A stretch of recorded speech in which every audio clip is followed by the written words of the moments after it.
Samantala, inuwi ngayon sa bansa ang labi ng isang OFW na nasawi. Wala pang isang linggo matapos dumating sa Dubai para manilbihang domestic helper.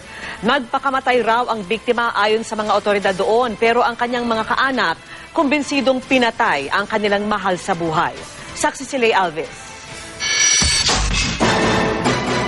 Larawan ng pag-asa ang 30 anyos na si Alona Bagayan nang pumuntang Dubai nitong January 30 para magsilbing domestic helper.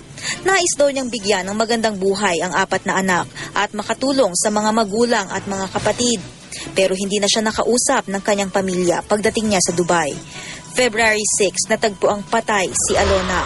Base sa police report mula sa Dubai, tumalon daw si Alona mula sa ikalimang palapag na apartment ng kanyang employer. Bago tumalon, naglaslas daw ito ng pulso, naghiwa sa leeg at nagsaksak pa umano sa tiyan.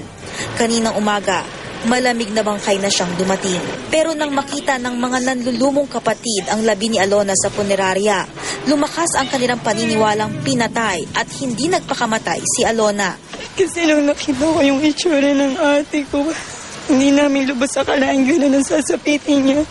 Na nangarap lang naman siya magtrabaho para sa pamilya niya eh. Tapos kung makikita mo yung itsura niya, parang binaliwala, binabor lang siya doon.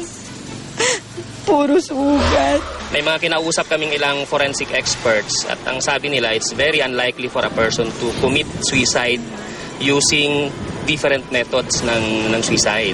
Wala rin daw sa personalidad ni Alona ang kitilin ang sariling buhay. Wala rin daw silang alam na matinding problema nito.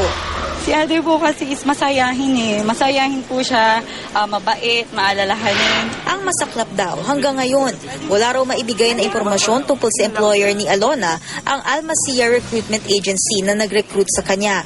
May nakapagsabi pa sa kanilang VIP o importanteng tao raw sa Dubai ang employer nito.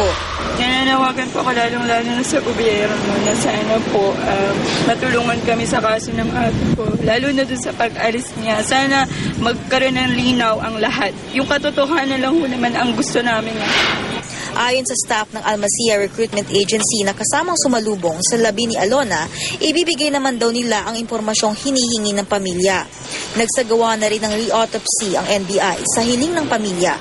Ilalabas daw ang resulta matapos ang ilang araw. Ako si Lay Alves, ang inyong saksi.